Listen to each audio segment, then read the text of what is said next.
என்றும் அதைத்தான் காங்கிரஸ் கட்சியினுடைய கோரிக்கையும் கூட கடந்த 3 நாட்களா. அதற்கு மத்திய அரசு சம்மதம் தெரிவித்ததற்கு பிறகும் கூட தர்மேந்திர பிரதான் பதவி நீக்கம் தான் சரியாக இருக்கும் அப்படின்ற ஒரு புள்ளியை நோக்கி நகர்றாங்க. காங்கிரஸ் மாணவர்களுடைய பெயர்களில் அரசியல் செய்ய நினைக்கிறாங்களா? இதான் பாஜகவுடைய குற்றச்சாட்டு. அதுல இருந்து நம்ம பயணிக்கலாம். இல்லை, அது தவறான கருத்து. ஏன்னா ராகுல் காந்தின்னு இந்த இஷ்யூவை ரொம்ப காலமாக பேசிகிட்டு இருக்காரு. பேப்பர் லீக்ன்றதை எல்லா இடத்துலையும் அவர் ராஜஸ்தானுக்கு கோட்டா கூட அவர் விசிட் பண்ணிட்டு வந்தார். இந்த மாணவர்கள் போராட்டத்துக்கு முன்பே கோட்டா ராஜஸ்தானில், அங்கே தான் அந்த போராட்டமே இப்போ முக்கியமான நீட் கோச்சிங் சென்டர் இருந்து போராட்டங்கள் தொடங்கினதும் அங்கே தான். அங்கெல்லாம் போய் விசிட் பண்ணி மாணவர்களெல்லாம் பார்த்துட்டு வந்தார். ரொம்ப காலமாக அந்த நீட் இஷ்யூவை பற்றி, நீட் பேப்பர் லீக்கை பற்றி பேசிகிட்டு இருக்காரு. இந்த மாணவர்களுடைய எதிர்காலம் பாதிக்கப்படுகிறது, வேலைவாய்ப்பின்மை அதனால் அதிகமாகுது, மாணவர்கள் மத்தியில் கொந்தளிப்பு இருக்குன்றதை எச்சரிக்கையாக தான் அவர் வெளியிட்டுக்கிட்டே இருந்தார். அந்த எச்சரிக்கையோட விளைவு தான் அந்த மாணவர்களுடைய அப்போவே அந்த ஒழுங்காக நடவடிக்கை எடுத்திருந்தாங்கன்னா, இப்போ சொல்கிறார விரைவு நீதிமன்றம்லாம், விரைவு நீதிமன்றமே தேவையில்லை. இருக்கிற நீதிமன்றத்தில் நீங்கள் நீதி வாங்கி கொடுங்க. நீங்கள் யாருக்கு பெரிய, அதாவது ஒரு பேப்பர் லீக் நடந்த உடனே ஒரு நடவடிக்கை எடுத்தீங்கன்னா அடுத்தது ஏதோ இன்னொரு தடவை நடக்குதுன்னு வச்சுங்களேன். அதுக்காக 100 தடவையாக நடக்கும். அப்போ நடவடிக்கை எடுத்திருந்தா எப்படி நடந்திருக்கும்? நீங்கள் இன்னும் பார்த்தீங்கன்னா ஒரு மூலம் பார்த்தீங்கன்னா குஜராத்லேருந்து தொடங்குது. அந்த பேப்பர் லீக் விஷயங்களே பார்த்தீங்கன்னா குஜராத்திலிருந்து பல விஷயங்கள், ராஜஸ்தானிலிருந்து, அதாவது இந்த பாஜக ஆளும் மாநிலங்களிலிருந்து அதிகபட்சமாக வருகிறது. பாஜக ஆளாத மாநிலங்களில் கூட இருக்கிறது. அதிகமாகன்ற வார்த்தையை ஒரு உபயோகப்படுத்தினேன். நான் அதுக்கு தான் அதிகமாக, அதாவது எங்கேயுமே பேப்பர் லீக்கே நடக்கல அல்லது ஆள் மாறாட்ட பிரச்சனை நடக்கல, முறைகேடு நடக்கலங்கிறது என்னோட வாதம் கிடையாது. ஆனால் அந்த நடந்த பிறகு எடுக்கப்பட்ட நடவடிக்கை என்ன? இந்த அரசு எடுத்த நடவடிக்கை என்ன? இப்ப ரத்து செஞ்சாங்க, மறுதேர்வு செஞ்சு மாணவர்கள் பாதிச்சு விடக்கூடாதுன்ற அடிப்படையில் எல்லா நடவடிக்கை எடுத்தாங்கல்ல சார். ஒரு தேர்வை ரத்து செஞ்சு மறுதேர்வுங்கிறது சாதாரண விஷயம் இல்லை சார். அவங்க எவ்வளவு வருஷம் படிச்சு அதை கிட்டத்தட்ட ஆவரேஜா நடந்திருக்கு அப்படின்றப்போ அதை உணர்ந்து அதை சரி செய்ய முயற்சித்தாங்க. அதை ஒரு முயற்சி செய்யல. முயற்சினா உண்மையான முயற்சி செய்யல. இவர்கள் கண் துடைப்பு நடவடிக்கைகள்ல ஈடுபட்டு இருக்காங்க. நீங்க ஒவ்வொரு போராட்டங்கள் இவங்க அதுதான் நடவடிக்கை எடுக்கிறாங்க.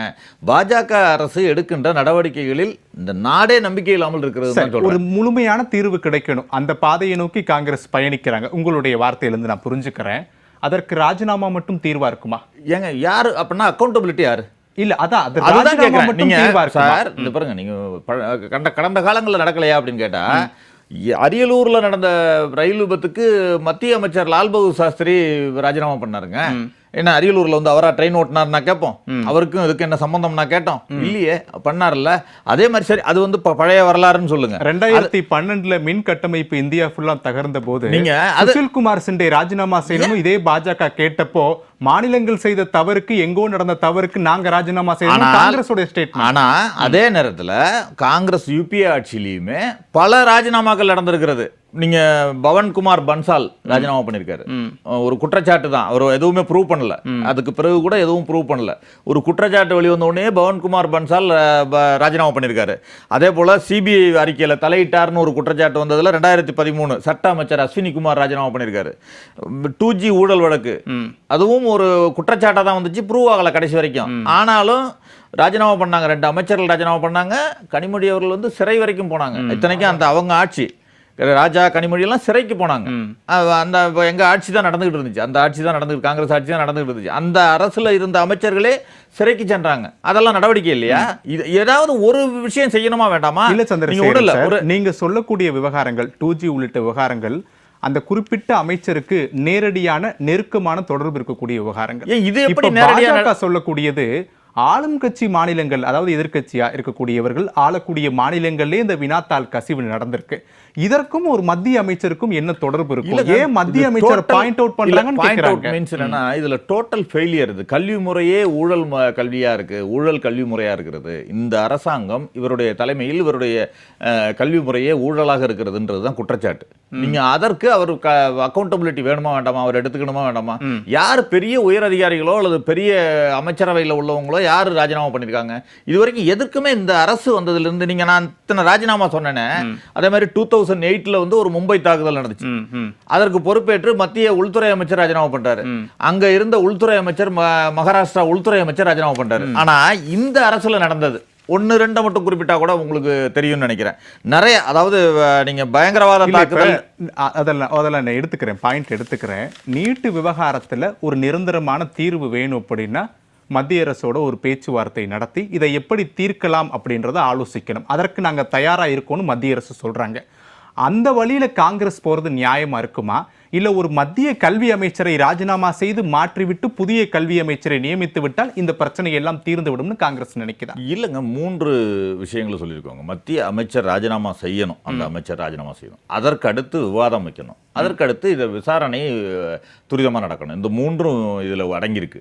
அதுல ஏன்னா ஒரு நம்பிக்கை இல்லாத தலைமையோட எப்படி விரைவு நீதிமன்றங்கள் அமைக்கப்படும்னு சொல்லிட்டாங்க. அதுதாங்க நடவடிக்கை எடுக்கப்படும்னு கேட்டீங்க, அதுக்கும் உறுதி கொடுத்துட்டாரு, பிரதமரே உறுதி கொடுத்துட்டாரு. மீதம் இருக்கக்கூடிய ஒன்று ராஜினாமா மட்டும்தான். இந்த ராஜினாமா மட்டும்தான் சரியா அப்படின்றதா என்னுடைய கேள்வியா இருந்தது. இல்லைங்க, ராஜினாமா செய்து விட்டு தான் இதெல்லாம் செய்யணுங்கிறது தான் சரிங்கிறோம். நீங்க ஒரு தலைமை மீது நம்பிக்கை இல்லை. இப்ப பேச்சுவார்த்தை நடத்தணும்னாலும் அவர்கிட்ட தான் உட்காந்து பேச்சுவார்த்தை நடத்தணும். அவர் தான் கல்வி அமைச்சர், அவர்கிட்ட பேச்சுவார்த்தை நடக்கல இல்ல. ஆமாங்க, வேறு ஒரு மத்திய அமைச்சர்கிட்ட தான் பேச்சுவார்த்தை அதுவே சரியில்லைன்னு சொல்றேன். நீங்க கல்வி அமைச்சர், அந்த அதிகாரிகள் அவர்களுடைய இதுல தான் பேச்சுவார்த்தை நடத்தணும். அப்பதானே சரியா இருக்கும். அவர் தலைமையின் கீழே தானே இந்த இத்தனை லீக்கு இத்தனை பிரச்சனைகள் நடந்திருக்கு. அதற்கு அவர் சரிப்பை செய்யலன்னா எப்படி நீங்க நம்பிக்கை வரும்? சரி, திரு சந்திரசேகரன், ஒவ்வொரு நாடாளுமன்ற கூட்டத்தொடருக்கு முன்பாக காங்கிரஸ் ஒரு ஆயுதத்தை கையில் எடுப்பாங்க. அமளியில் ஈடுபடவோ அல்லது எதிர்க்கட்சிகள் மீதான பார்வையை திசை திருப்புவதற்கோ. அப்படியான ஒரு விவகாரம் தான் இந்த நீட் விவகாரம். அப்படிதான் நம்ம கடந்து போகணும் இந்த விவகாரத்தன்றார். இல்லைங்க, முதல்ல பார்லிமெண்ட் ஃபர்ஸ்ட். இந்த மோடி அரசாங்கம் வந்த பிறகு பாராளுமன்றம் எப்படி நடக்குதுன்னு ஃபர்ஸ்ட் பாருங்க. ஏதாவது அப்படியே நடந்தா கூட ஏதாவது ஒரு விவாதம் நடக்குதா, முழுமையா நடக்குதா? ஒத்திவைப்பு தீர்மானம், கவன ஈர்ப்பு தீர்மானம், நிலைக்குழுக்கு அனுப்புறது, செலக்ட் கமிட்டிக்கு அனுப்புறது, பில்ஸை ஏதாவது நடக்குதா பாருங்க. நீங்கள் இந்த புதுசாக யாராவது ஒரு 5 வருடங்களுக்கு முன்பு எம்பியாக தேர்ந்தெடுத்து போனவங்களுக்கு இந்த நிலைக்குழு, ஒத்திவைப்பு தீர்மானம், கவனஈர்ப்பு தீர்மானம்லாம் தெரியாது, என்னன்னு கேட்டால் தெரியாது. ஏன்னா அந்த அளவிற்கு தான் அந்த அவங்க நடந்துகிட்டு இருக்கு. சபாநாயகர், அதாவது பாராளுமன்றத்தை பொறுத்த வரைக்கும் சபாநாயகருக்கு தான் முழு அதிகாரம் அந்த ஜூரிஸ்டிக்ஷனில். நீங்கள் ஏதாவது ஒரு விவாதம் கேட்டால் சபாநாயகரே முடிவெடுக்கலாம்.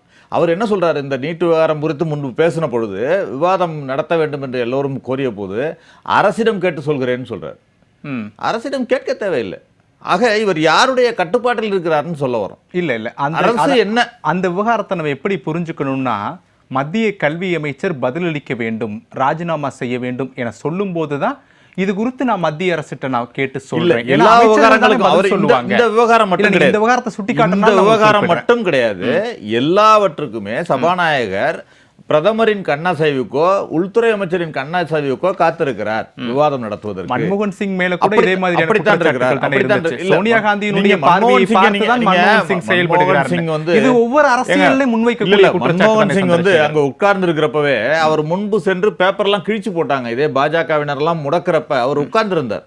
ஆனா கடந்த முறை வந்து ஒரு 4 பேர் எம்பி அவங்க கிட்ட போன உடனேயே அவரை தாக்க முயற்சித்தார்கள்னு இவர்கள் பாஜக சொன்னாங்க. பிரதமரை தாக்க முயற்சித்தார்கள். ஆக அதற்கும் இதற்கும் டிஃபரெண்ட் இருக்கு. மன்மோகன் சிங் அமைதியாக இருந்தார், அது வேறு. சார் கூட சொன்னார், அவர் பியூரோக்ராட். ஆனாலும் அவர் செயல்பாட்டில் எல்லாவற்றையும் சரியாக தான் செய்து கொண்டிருந்தார். நீங்க இவர்கள் சொன்னாங்களே, இவர் சொன்னாரு அங்க அவர் வந்து தேச விரோதிகள்லாம் உள்ள இருக்காங்கன்னு. இவங்க ஒவ்வொரு போராட்டத்தையும் இதே கொச்சப்படுத்துறது தான் வேலை. நீங்க சிஏஏ போராட்டம் எடுத்துக்கங்க. அது நடந்தப்பவும் என்ன பண்ணாரு, அவங்க டெல்லியில இருந்த கபில் மிஸ்ரான்னு ஒருத்தர் என்ன பண்ணாருன்னா, இன்னும் 2 நாள்ல அவங்க காலி பண்ணலனாக்கா ஒன்னா அவங்க மேல கலவரம் வெடிக்கும் அப்படின்னாரு. அதே மாதிரி பாத்தீங்கன்னா 2 மணி நேரத்துல கலவரம் வெடிச்சுச்சாங்க, வெடிச்சு பரவுனுச்சு. அதே மாதிரி விவசாயிகள் போராட்டம் 1.5 வருடம் நடந்துச்சு டெல்லியில. இதே ஜந்தர் மந்தர் அங்கெல்லாம் நடந்துச்சு. அது வரைக்கும் அரசாங்கம் அங்க போய் பார்க்கவே இல்லை, அவங்களை கண்டுக்கவே இல்லை. இல்ல நித்யானந்த 700 பேர் இறந்திருக்காங்க விவகாரத்துல. ஜூலை 20ஆம் தேதிக்கு முன்பு வரை காங்கிரஸ் கட்சியை சார்ந்தவர்கள் இந்த விவகாரங்கள் குறித்து பேசவில்லை, போராட்டங்கள் குறித்து அணுகவில்லை. இன்னும் சொல்லப்போனால் ஜந்தர் மந்தர் போராட்டம் நடத்தக்கூடிய இடத்திற்கு போகக்கூட இல்லை. அது ஏன் நீங்களும் நாடாளுமன்றம் தொடங்கின உடனே பிரதமர் இல்லத்திற்கு முன்பு போராட்டம் நடத்துறீங்க, நீங்களும் கைதாகிறீங்க? அந்த விவகாரத்துக்கு வரதுக்கு முன்னாடி ஒரே ஒரு நிமிஷம் இதை மட்டும் சொல்லிடுறேன். அவங்க போராட்டங்கள் இல்ல, விவசாயிகள் போராட்டத்தை நீங்க குறிப்பிட வேண்டும். ஏன்னா 1.5 வருடம் உலகமே திரும்பி பார்த்த போராட்டம் அது.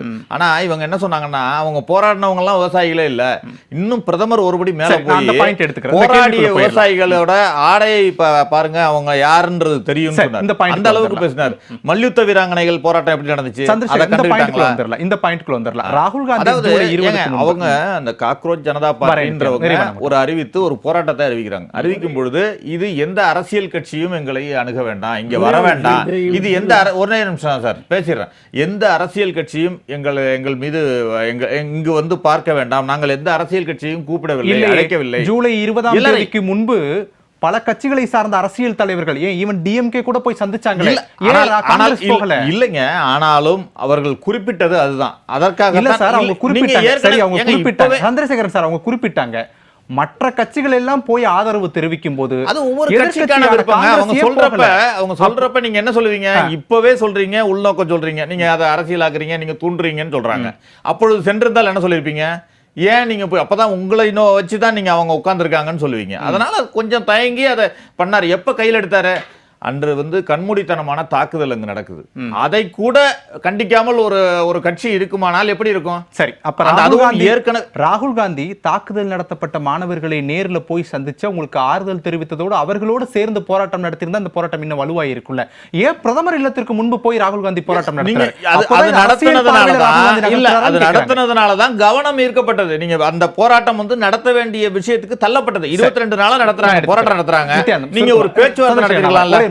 நீங்க 22 நாளா பேச்சுவார்த்தை நடத்திருக்கலாம். இப்ப நாம் இங்க வருவதற்கு முன்பாக ஒரு 10 மணித்துளிக்கு முன்பாக ஒரு அண்மை செய்தி, நம்முடைய சோனம் வாச்சிக் அவர்கள் அரசு யார் யாரெல்லாம் வன்முறையில் இறங்கினார்கள் என்பதை எல்லாம் படம் பிடித்திருக்கிறது. அவர்களை தேடி கண்டுபிடித்து எவர் என்று மக்கள் முன்னாடியே நிறுத்துவோம், அவர்களுக்கு தகுந்த தண்டனை வழங்குவோம் என்று சொன்னாங்க. ஆனால் இவர் என்ன சொல்கிறார்? நீங்கள் யார் மீதும் நடவடிக்கை எடுக்க மாட்டேன் என்று நீங்கள் வாக்குறுதி கொடுங்கள், நான் உண்ணாவிரத்தை நிறுத்திக் கொள்கிறேன் என்று சொல்லியிருக்கின்றார். அதாவது இந்த போராட்டம் என்பது ஒரு தன்னெழுச்சியாக நடந்து கொண்டிருக்கிற போராட்டம். அவங்க என்ன சொல்றாங்க? அது கிடையாது, இது கட்சி அரசியலை தாண்டி. ஆனாலும் இன்னொன்று, இவர்கள் ஆல்டர்னேட் என்ன சொல்லுவாங்கன்னா, இவர்கள் எப்பொழுதுமே வேலை வாய்ப்பை கேட்டாக்க பக்கோடா போடுறதும் வேலை தான் சொல்லுவாங்க. அதே மாதிரி தான் அந்த பேப்பர் லீக்கை சாதாரணமா கடந்து போறதுக்கு முயற்சி பண்றாங்க. அதாவது மறுதேர்வு தான் வச்சுட்டோமே, ஹெலிகாப்டர்ல கொண்டு வந்து பேப்பரை போட்டோமே, இதெல்லாம் சொல்றாங்க. இதுவா ஒரு நிரந்தர தீர்வு நோக்கி பயணிக்கணும்? கண்டிப்பா.